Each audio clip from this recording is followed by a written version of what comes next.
This is my third artist that I'll be looking at, and it's Noel Fielding, who most people know as the comedian, did the Mighty Boosh. He uses, this is a kind of a takeaway from the other two artists I've looked at so far. He uses a lot of fun things. He does delve into some more serious topics, but he uses a lot of wax resist, lots of pastels, bright colours, more like he dabbles with lots of different things. He uses all sorts. He does sometimes use a bit of political messaging. He uses elements from things he likes, like horror films, silly things like TV shows. He uses like all sorts of different techniques. He uses scratchy things. He uses very smooth things. He does like pictures of celebrities, like you'd get on the beach when you get an impression of someone, and you accentuate their features like a caricature. So he did like people he likes. So David Bowie. He's got his quite funny over the top version of Freddie Mercury. He's got his kind of demonic-y figures that he does, and he's just got such a wide amount of work.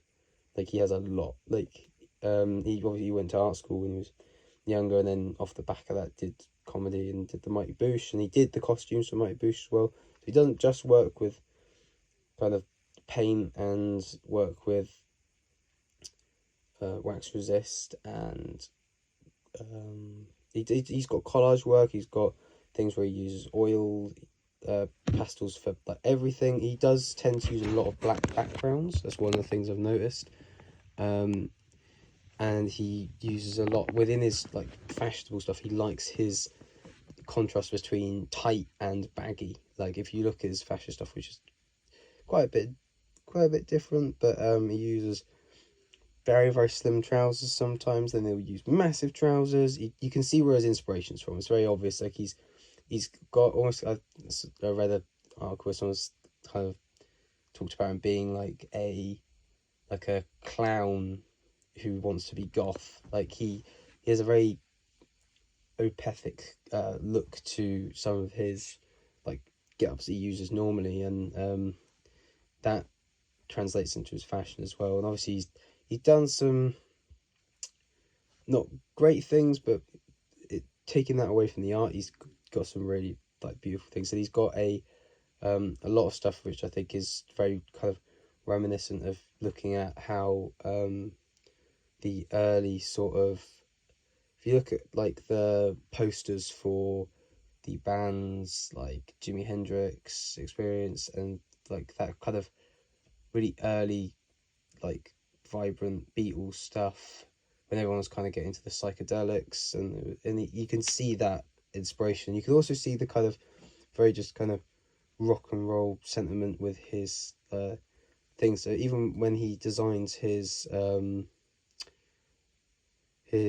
posters for like he does live things, when he has that, he uses elements of his own face. Like he'll just cut that out and do that as a collage. He's lots of bright colors. Like he knows how to like capture your eye. He's very good at it. And I think this really relates to what I do, because though some of the stuff he doesn't put a lot of thought behind, it provokes thought, and you don't mind whatever you think about it. And a lot of it's just really fun. He doesn't try and scare the crap out of you like lots of artists. He just tries to have a bit of fun with it. And because obviously he has a different income from other things, he can afford to kind of just do his own thing and be weird with it. And obviously he's the series of the Mighty Boosh, like that's a massive thing for the art students and stuff. Like it's the kind of surrealist humor and things, but I think he really relates back to what we're doing. And I think if I could replicate some of his fun sort of ideas, and not trying to overdo things, like leaving things how they should be instead of trying to overdo them. And I think he's very clever in an almost like rejecting his cleverness idea.